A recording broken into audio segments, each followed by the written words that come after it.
सृष्टि में अनेक प्राणी प्रकृति के अनुसार आसानी से जीवन बिता रहे हैं, लेकिन मनुष्य जाति बड़ा कठिनाई में जीवन बिता रही है, निकृष्ट जीवन बिता रही है। मनुष्य जीवन सहज जीवन की ओर मुड़ेगा या नहीं, हमारा कर्तव्य क्या है? मनुष्य का दुर्भाग्य भी यही है और सौभाग्य भी यही है कि वह सहज नहीं है। दुर्भाग्य इसलिए कि पौधों को, पक्षियों को जो शांति और सुकून उपलब्ध है वो आदमी को उपलब्ध नहीं है। सौभाग्य इसलिए कि आदमी चाहे तो बुद्ध बने, कृष्ण बने, क्राइस्ट बने। पौधे और पशु पक्षी कृष्ण नहीं बन सकते, क्राइस्ट नहीं बन सकते। मनुष्य का महत्वपूर्ण लक्षण उसकी स्वतंत्रता है। मनुष्य हकदार है अपनी जीवन व्यवस्था को चुनने का। एक कुत्ता एक कुत्ते की तरफ पैदा होता है और कुत्ते की ही तरफ मरता है। एक गुलाब का पौधा गुलाब के ही तरफ पैदा होता है, गुलाब के ही तरफ मरता है। कोई क्रांति नहीं घटती जीवन में। जीवन वैसा का ही वैसा ढांचे में बंधा होता है। एक परतंत्रता है, गुलामी है, गुलामी की शांति है। स्वाभाविकता भी जरूरी है, कपट नहीं, पाखंड नहीं। गुलाब बस गुलाब है, चंपा होने का कभी धोखा नहीं देता, ना कमल होने का आयोजन करता है। जो है जैसा है राजी है। पर यह स्वतंत्रता नहीं है। गुलाब गुलाब होने को बंधा है। आदमी की खूबी क्या है? आदमी का लक्षण क्या है? इन सारी प्रकृति में आदमी अकेला ही है जिसके ये क्षमता के भीतर है जो चाहे वो हो जाए। चाहे गुलाब जैसा सुंदर, चाहे तो बबुल का झाड़ हो जाए, चाहे तो कांटे ही कांटे उगा ले, चाहे तो फूल ही फूल हो जाए, चाहे तो घास ही रह जाए, चाहे तो कमल हो जाए। ये आदमी की खूबी है। आदमी स्वतंत्र है, तरल है, मुक्त है। आदमी के पास आत्मा है। आदमी चुनाव कर सकता है। अधिक लोग गलत चुनाव करते हैं, ये बात सही है। इससे चुनाव करने की क्षमता की निंदा नहीं होती। कुछ थोड़े से लोग जो ठीक को चुनते हैं, क्योंकि ठीक को चुनना बड़ा कठिन मालूम होता है। नीचे उतरना सदा आसान है, जैसे कोई पहाड़ से उतरता हो। इसलिए आदमी नीचे की तरफ उतरने में आसानी पाता है। वृत्तियां नीचे की तरफ उतरना है, विवेक ऊपर की तरफ चढ़ना है। बेहोशी की तरफ नीचे आती है, होश ऊपर ले जाता है। पहाड़ में चढ़ने पर अड़चन तो होती है, पसीना तो आता है, सांस तो फूलता है, हाथ पैर थक जाते हैं, शरीर टूटता है। मगर जब शिखर पर पहुंचते हैं, वही शिखर पर रहने का आनंद जानते हैं। नीचे उतरना सुगम है, लेकिन पहुंचोगे तो क्या आधियों की घाटी में। ऊपर चढ़ना कठिन है, लेकिन सूरज से मुलाकात होगी, बादलों से आलिंगन होगा, मुक्त और निर्मल आकाश उपलब्ध होगा। महंगा तो है, लेकिन परिणाम अद्भुत है। आदमी जैसा होना चाहिए वैसा पैदा नहीं हुआ है। आदमी को स्वतंत्रता है ऐसा होने की, ना होना हो तो ना होना हो। इसलिए एक क्षण में भी कभी कभी क्रांति हो जाती है। नीचे जाता हुआ आदमी एक क्षण में पुकार सुन लेता किसी आदमी की, या किसी पहाड़ से आते हुए बुद्ध की वाणी को सुन के एक क्षण में क्रांति हो जाती है। मामला बस यही है। कुछ ऐसा नहीं है कि नीचे जाने के लिए हम बंधे हैं। इसे हम चुने हैं, इसलिए नीचे जा रहे हैं। जिस क्षण हम तय कर लेंगे कि नीचे नहीं जाना है, कोई दुनिया की ताकत हमें नीचे नहीं ले जा सकती। तुमने पूछा, इस सृष्टि में अनेक प्राणी जो प्रकृति के अनुसार सहज जीवन बिता रहे हैं, लेकिन मानव जाति निकृष्ट जीवन बिता रही है, क्योंकि मनुष्य जाति स्वतंत्र है और वो पक्षी प्राणी गुलाम है। सुकरात का प्रसिद्ध वचन है, मैं संतुष्ट सुअर होने की बजाय असंतुष्ट सुकरात होना पसंद करूंगा। संतुष्ट सुअर आखिर सुअर है, असंतुष्ट सुकरात आखिर सुकरात है। सिर्फ संतोष में ही तो सब कुछ नहीं है। संतोष सचेत होना चाहिए, तब कुछ। शांति अनिवार्य हो, उसका कोई मूल्य नहीं। जब शांति अनिवार्य नहीं है, स्वेच्छा से है, चुनी हुई है, तो उसका मूल्य है। तुम्हें गीत मजबूरी में गाना पड़े, कोयल तो ऐसे ही गाती है मजबूरी में, इसलिए कोयल कभी बैजू बाबरा हो पाएगी? कभी नहीं हो पाएगी। मजबूरी है, यंत्रबद्ध है, उसको गाना ही पड़ता है। फिर कोयल वही गीत गाती रही है करोड़ों करोड़ों बरस से, कोई विकास नहीं हुआ है। आदमी अकेला विकासवान है। करोड़ वर्ष देखते हो कि कोयल वही गीत गाती आ रही है, यही धुन, यही सुर, यही रंग, यही राग। अब भी वही गाती है, आगे भी वही गाएगी। यह पुनरुक्ति है। आदमी अपने गीत को बदलता है, अपने तरंगों को बदलता है। आदमी ऊंचाइयों की तलाश करता है। हालांकि यह भी सच है कि ऊंचाइयों की तलाश भी स्वतंत्रता के कारण आदमियों को नीचे गिर जाने की भी सुविधा है। तो कोई आदमी बुद्ध हो जाता है तो कोई अडोल्फ हिटलर हो जाता है। मगर मैं तुमसे कहूंगा, अडोल्फ हिटलर जिस दिन चाहे उस दिन बुद्ध हो सकता है, कोई रुकावट नहीं है। अपना ही निर्णय है, निजी निर्णय। इस निजी निर्णय को जगाओ।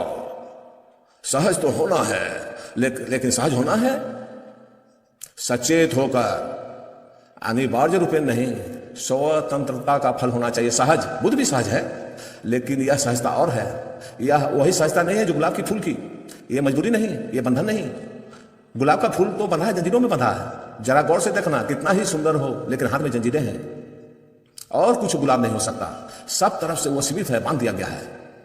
बुद्ध अपने निर्णय से बढ़े। जो फूल पैदा हुआ है बुद्ध में, खुद का ही निर्णय है, खुद का ही श्रम, खुद की ही साधना का परिणाम। अपूर्व आनंद है। पूछा तुमने, मनुष्य सहजीवन की ओर मुड़ेगा या नहीं? तुम मनुष्य की फिक्र छोड़ो, तुम अपनी फिक्र करो। मनुष्य का तो कौन निर्णय करेगा? स्वतंत्रता तो और निर्णित ही रहेगी, निर्णित नहीं हो सकती। हां, तुम चाहो तो अपने लिए निर्णय ले सकते हो। मैं अपने लिए निर्णय लिया हूं, तुम अपने लिए निर्णय ले सकते हो। प्रत्येक व्यक्ति को निज घोषणा की ताकत है। तुम मनुष्य की फिक्र छोड़ो। मनुष्य यानी कौन? तुम्हें मनुष्य कहीं मिलेगा? मनुष्य कहीं नहीं मिलेगा। कहीं आ मिलेगा, कहीं बा मिलेगा, कहीं सा मिलेगा, मनुष्य नहीं मिलेगा। कहीं राम मिलेंगे, कहीं रहीम मिलेंगे, मनुष्य तुम्हें कहीं नहीं मिलेगा। मनुष्य होते ही नहीं। मनुष्य तो केवल एक सात्विक सिद्धांत है। जब तुम पूछते हो कि मनुष्य कभी स्वतंत्र होगा कि नहीं, तो तुम गलत बात पूछते हो। तुम इस तरह की बात पूछते हो कि कभी ऐसी मजबूरी आ जाएगी मनुष्य को कि वो सहज ना हो सके, तो वो मनुष्य की हत्या होगी। वो तब मनुष्य की सारी गरिमा खो जाएगी। नहीं, मनुष्य को हमेशा हक रहेगा, चाहे तेमुरलंग हो, चाहे दादू हो जाए, चाहे तो प्रेम के आकाश में उठे या तो घृणा के पताल में खो जाए। मनुष्य एक सीढ़ी है। सीढ़ी हमेशा दो दिशाओं में होती है, ऊपर की तरफ भी होती है और नीचे की भी तरफ होती है। वही सीढ़ी जिससे तुम ऊपर जाते हो और नीचे भी आते हो। अब अगर तुम कहोगे कि कभी ऐसी सीढ़ी होगी जो सिर्फ ऊपर ही जाए, तब तुम गलत बात ना पूछ रहे हो। जो सीढ़ी सिर्फ ऊपर ही जाती वो सीढ़ी नहीं है। सीढ़ी को दोनों तरफ ही जाना पड़ता, ऊपर भी और नीचे भी। अब तुम्हारी मर्जी है, तुम चाहो ऊपर चढ़ो तो चाहे या तुम नीचे जाओ। इसलिए धर्म व्यक्ति का मूल्य मानता है, समाज का कोई मूल्य नहीं मानता। धर्म व्यक्तित्व है, सामाजिक नहीं। ये आकस्मिक नहीं है। जो लोग समाज का बहुत मूल्य मानते हैं वे सभी धर्म के विपरीत हैं। कम्युनिस्ट, फैसिस्ट, सोशलिस्ट और इस तरह के मार्के के लोग धर्म के विपरीत हैं, होंगे ही, क्योंकि बुनियादी भेद है। वो मनुष्य को समाज की तरह स्वीकार करते हैं, वहां व्यक्ति की कोई गरिमा नहीं रहती और इसलिए वो सभी स्वतंत्रता के विरोध ही है। अगर रूस में स्वतंत्रता मर गई है, चीन में स्वतंत्रता मर गई है, तो ये कोई दुर्घटना नहीं है, ये साम्यवाद का सहज परिणाम है। साम्यवाद व्यक्ति को मानता ही नहीं। साम्यवाद कहता है व्यक्ति की नियति नहीं होती, समाज की नियति होती है। व्यक्ति होता ही नहीं है। व्यक्ति तो समाज का एक अंग मात्र है। धर्म की उपदेशना और है। धर्म का मानना है व्यक्ति आधार है, समाज व्यक्तियों का जोड़ का नाम है। समाज के पास कोई आत्मा नहीं है। समाज तो निर्जीव शब्द है, कोरा शब्द है। ऐसा ही है जैसे तुम जब कहते हो जंगल। क्या तुमने कभी जंगल देखा? जाओ खोजो, जंगल कभी नहीं मिलेंगे। वहां वृक्ष मिलेंगे, वृक्ष होते हैं, बहुत वृक्ष साथ होते हैं, तब उसका नाम जंगल होता है। तुम यहाँ बैठे हो, इतने लोग, 500 मित्र आए हो मुझसे मिलने, एक समूह यहाँ बैठा है। तुम सोचते हो सचमुच यहाँ कोई समूह बैठा है? यहाँ 500 व्यक्ति बैठे हैं, समूह इत्यादि का कोई अर्थ नहीं होता है। तुम हो, तुम्हारा पड़ोसी पड़ोसी है। यहाँ 500 जीवंत चेतनाएं बैठी हैं। यहाँ 500 दिए जल रहे हैं, अलग अलग, अपनी अपनी रोशनी से, अपने अपने ढंग से। और मनुष्य का यही अनिवार्य लक्षण है कि वो जो चाहे हो सकता है, निम्न से निम्नतम या श्रेष्ठ से श्रेष्ठतम। ये बात सच है कि मनुष्य गिरे तो पशुओं से भी बहुत नीचे गिर जाता है, और यदि मनुष्य उठे तो देवताओं से भी ऊपर उठ जाता है। देवता भी बंधे हैं जैसे पशु बंधे हैं।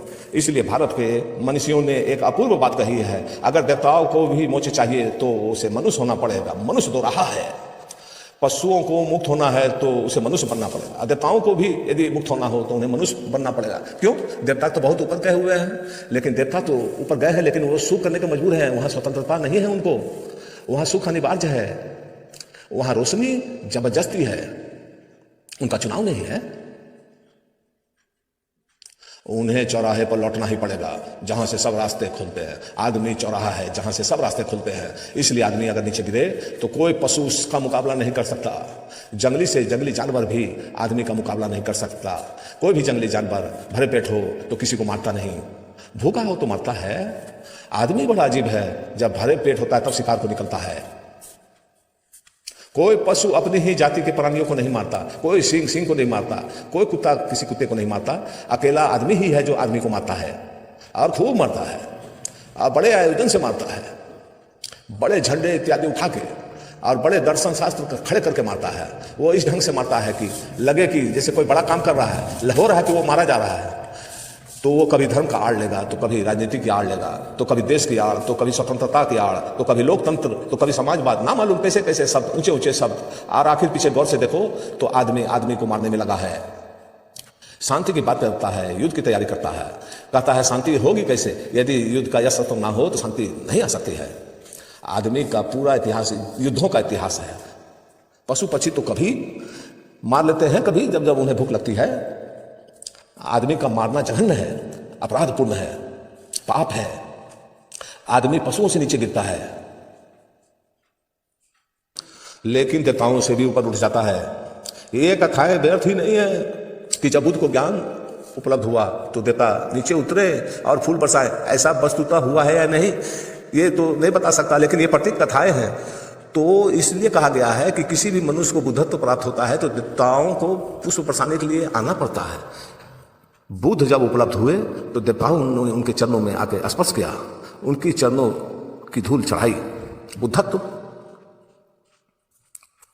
देवत्व से ऊपर है, देवता से ऊपर है। आदमी सहजता जबरदस्ती आने वाली बात नहीं है। आदमी सदा मुक्त रहेगा।